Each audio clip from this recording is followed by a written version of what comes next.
Gas కొరత నిన్న మొన్నటి వరకు బెంగళూరు, చెన్నై ఇట్లాంటి మహానగరాల్లో కమర్షియల్ సిలిండర్ల గ్యాస్ కొరత ఏర్పడ్డది. ఇప్పుడు ఆ ఎఫెక్ట్ హైదరాబాద్ మీద కూడా పడ్డది. గల్ఫ్ కంట్రీస్లో ఉద్రిక్తతల నేపథ్యంలో భారతదేశంలో గ్యాస్ కొరత ఏర్పడింది. దాంతో కేంద్ర ప్రభుత్వం కమర్షియల్ గ్యాస్ సిలిండర్ల సరఫరాని తగ్గించింది.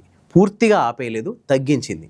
దాంతో ఈ ఎఫెక్ట్ హైదరాబాద్ మీద కూడా పడ్డది. హైదరాబాద్లోని మాదాపూర్, కొండాపూర్, గచ్చిబౌలి, కూకట్పల్లి ఇట్లాంటి ప్రాంతాల్లో దగ్గర ఒక 1000 నుంచి 1500 వరకు హాస్టళ్ళు ఉన్నాయి. ఈ హాస్టళ్లలో 10 లక్షల మంది వరకు ఐటీ ఉద్యోగులు, విద్యార్థులు ఉంటున్నారు. సో ఇప్పుడు ఈ గ్యాస్ సిలిండర్ల కొరత కారణంగా వీళ్ళందరికీ ఆహారం అందించలేని పరిస్థితి ఏర్పడ్డది. ఈ నేపథ్యంలోనే ఐటీ కారిడార్ హాస్టల్స్ అసోసియేషన్ మొత్తం ఐటీ కారిడార్తో పాటు హైదరాబాద్లో ఉన్న హాస్టల్స్ అన్నిటికీ గ్యాస్ని ఆదా చేయడానికి కొన్ని సూచనలు చేసింది. దాని ప్రకారం ఏంటంటే కొన్ని రకాల టిఫిన్లు చేయడానికి విపరీతమైన గ్యాస్ పడుతుంది. దోశ, చపాతి, ఇడ్లీ, పూరి ఇట్లాంటివి చేయడానికి గ్యాస్ ఎక్కువ పడుతుంది. సో ఈ నేపథ్యంలోనే ఇట్లాంటివన్నీ తొలగించి ఈ ఉద్రిక్తతలు చల్లారిందాక ఉప్మా, కిచిడీ లాంటి టిఫిన్ల వైపు వెళ్ళిపోవాలని చెప్పి సూచించింది.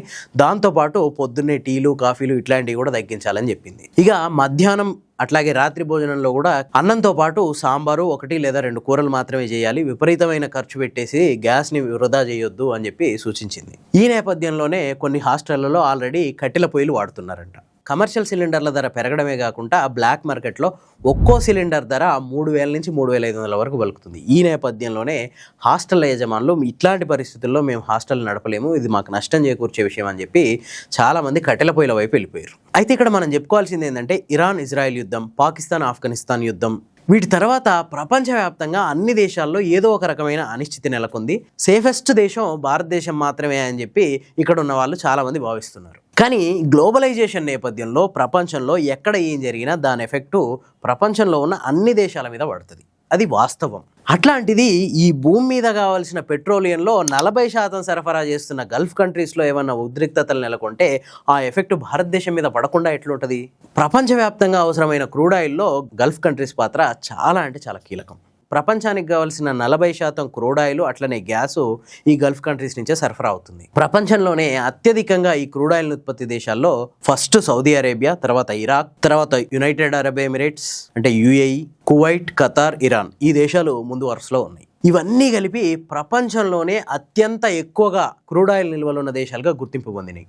ఇక అత్యధికంగా క్రూడ్ ఆయిల్ నిల్వలు అక్కడ ఉండడం ఒక ఎత్తు అయితే ప్రపంచంలోని వేర్వేరు దేశాలకు వెళ్లాల్సిన చమురు 20% చమురు ఈ గల్ఫ్ దేశాల మధ్యలో ఉన్న హార్ముజ్ జలసంధి ద్వారా మాత్రమే వెళ్తుంది. సో ఇప్పుడు ఈ హార్ముజ్ జలసంధిని ఇరాన్ మూసేయడం వల్ల ఈ 20% క్రూడ్ ఆయిల్ రవాణాకి తీవ్రమైన ఆటంకాలు ఏర్పడుతున్నాయి. ఆల్మోస్ట్ ఈ హార్ముజ్ జలసంధిలోకి రష్యా, చైనా నౌకలు తప్ప వేరే దేశాల నౌకలు గనక వస్తే వాటిని తుత్తునియలు చేయడానికి ఇరాన్ అక్కడ గట్టి ఒక రకమైన మృత్యు వల బన్నింది. ఇక ఇండియా మీద ప్రభావం విషయానికి వస్తే ప్రపంచంలో అత్యధికంగా ఆయిల్ అవసరం ఉన్న దేశం అమెరికా, చైనాల తర్వాత ఇండియా 3వ ప్లేస్లో ఉంది. కానీ మన దేశంలో మన దేశానికి కావాల్సిన క్రూడ్ ఆయిల్లో 15% మాత్రమే ఇక్కడ ఉత్పత్తి అవుతుంది. మిగతా మొత్తం 85% క్రూడ్ ఆయిల్ని మనం వేరే దేశాల నుంచే దిగుమతి చేసుకుంటున్నాం. ఇందులో 55 to 65 గల్ఫ్ కంట్రీస్ నుంచే దిగుమతి చేసుకుంటున్నాం. మనకి అత్యధికంగా క్రూడ్ ఆయిల్ని ఇచ్చే దేశాల్లో ఫస్ట్ ప్లేస్లో ఉన్నది ఇరాక్. ఇరాక్ నుంచి మనం అత్యధికంగా అంటే ఏ దేశం నుంచి కొనంత క్రూడ్ ఆయిల్ని ఇరాక్ నుంచి మనం కొంటున్నాం. సెకండ్ ప్లేస్లో సౌదీ అరేబియా, థర్డ్ ప్లేస్లో యునైటెడ్ అరబ్ ఎమిరేట్స్, 4th ప్లేస్లో కువైట్, 5th ప్లేస్లో ఖతార్ ఉన్నాయి.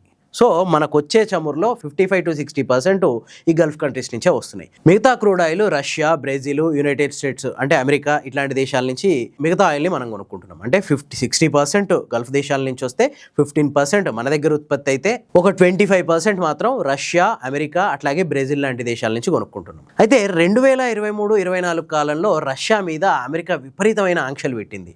వాణిజ్య ఆంక్షలు, వ్యాపార ఆంక్షలు పెట్టింది. ఈ నేపథ్యంలో ప్రపంచంలో చాలా దేశాలు రష్యా నుంచి ఈ క్రూడ్ ఆయిల్ని కొనడాన్ని తగ్గించేసినాయి. దీన్ని ఇండియా ఒక అవకాశంగా వినియోగించుకుంది. 2023-24 ఫైనాన్షియల్ ఇయర్లో ఇరాక్ కంటే ఎక్కువగా రష్యా నుంచి మనం ఆయిల్ కొనుగోలు చేసినాం. కానీ ఆ తర్వాత మళ్ళీ అమెరికా ఆంక్షల నేపథ్యంలో రష్యా నుంచి కొనుగోళ్ళని తగ్గించుకున్నాం.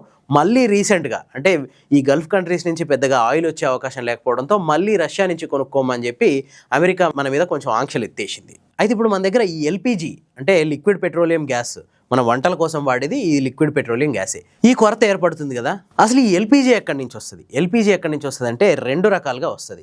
క్రూడ్ ఆయిల్ కొనుక్కొని మనం రిఫైన్ చేస్తుంటాం కదా, అందులో పెట్రోలు, డీజిల్, కిరోసిన్ అట్లాగే ప్లాస్టిక్ ఇట్లాంటి వ్యర్థాలు ఎట్లా వస్తాయో అందులో నుంచే ఎల్పిజి కూడా వస్తుంది ఒక బై ప్రోడక్ట్ కింద. Indian oil corporation, Bharat petroleum, Hindustan petroleum ఇవన్నీ కూడా ఎల్పిజిని ఉత్పత్తి చేస్తున్నాయి. ఇంకా నెక్స్ట్ ఇంకో వే ఏంటంటే సహజ వాయువు. భూమిలో మనకి సహజంగా దొరికే న్యాచురల్ గ్యాస్ని కూడా ప్రాసెసింగ్ చేసి ఈ ఎల్పిజిని ప్రొడ్యూస్ చేస్తున్నాం. ఇందులో ప్రధానంగా వచ్చే 2 రకాల గ్యాస్లు, ఒకటి ప్రోపేను, రెండోది బ్యూటేను. అయితే భారతదేశంలో కూడా కొంతవరకు ఎల్పిజి ఉత్పత్తి అవుతుంది. అయినప్పటికీ 60% పైగా ఎల్పిజిని మనం వేరే దేశాల నుంచే దిగుమతి చేసుకుంటున్నాం. అందుకే గల్ఫ్ ప్రాంతాల్లో వచ్చే సమస్యలు ప్రపంచానికి సమస్యలు. ప్రపంచంలో భారతదేశం కూడా భాగం కాబట్టి భారతదేశానికి కూడా సమస్య వస్తుంది. యుద్ధం వల్ల అన్ని దేశాలు రకరకాలుగా ఇబ్బందులు పడుతున్నాయి, మనకి ఏ ఇబ్బంది లేదనుకోవడం మూర్ఖత్వమే అవుతుంది తప్ప ఇంకోటి కాదు. ప్రస్తుత పరిస్థితుల్లో ప్రపంచంలో ఎక్కడ యుద్ధం వచ్చినా ఆ ఎఫెక్ట్ పడేది ప్రపంచవ్యాప్తంగా ఉన్న సామాన్యుల మీదనే. ఈ వీడియో కనుక మీకు నచ్చితే లైక్ చేయండి, షేర్ చేయండి. ఇలాంటి మరింత మంచి సమాచారం కోసం ది ఫోర్త్ హిస్టరీ ఛానల్ని సబ్స్క్రైబ్ చేసుకోండి.